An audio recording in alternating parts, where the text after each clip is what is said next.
15 years ago, Dale Earnhardt raced his famed black number 3 into turn 4 on the final lap of the Daytona 500. He would not make it out the other side. It was NASCAR's darkest hour, and even still, all these years and laps later, the void he left behind resounds. When he died, the reaction that I saw from the fans blew me away. I had no idea that he had that far of a reach. The fact that people still have that emotion, still miss him, that blows me away. I'm glad that it's like that. I don't want him to be forgotten, and I'm proud of who he was. If I never do another thing in this sport, what matters to me is that his legacy stays that way. Junior admits now, the legend his father built on blue-collar will and uncanny street smarts produced a difficult legacy to follow. I was trying to race in the Charlotte race in 1997. We crashed in practice before we qualified. We didn't have a backup car, so I was bummed out, thinking my career was over. My buddies got a couple beers, and we sat there and just started drinking, and Dad come busting in the back door.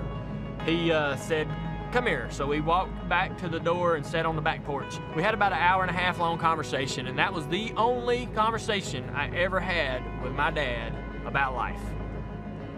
What did he say? He was reassuring me that if I was to show determination, willpower, and do the right thing, that I would have more opportunities, that it wasn't over. And it's how we kind of got going again and turned it all around. I'm curious, when in his life or career did you witness him want it the most when he could have given up?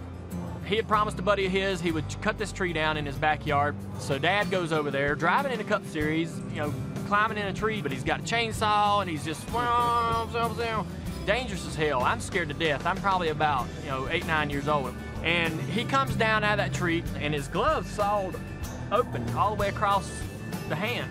And I was like, how long is that? I done it in the first 10 minutes I was up there. You believe that? That was one example of this guy's something different. Earnhardt, he taps him. Dale Earnhardt was the show me, don't tell me type. So for Junior, life lessons were often imparted real time. I wasn't going to wreck him. Didn't mean to really turn around, meant to rattle his cage over. There's a lot of great races that I'd seen as a kid, but the Winston in 1987, I watched that over and over, still today. That 10 laps right there kind of encompasses his whole mentality as a race car driver, and I think as a person and how he was in life. He was willing to do anything, and still today, it's really hard to digest that someone would go to those lengths. I was scared to be around him in that moment because he was so inspiring and so powerful. From Dale Earnhardt Jr.'s perspective, the most important contribution of his NASCAR career isn't wins or championships. It's homage to his father's lasting influence.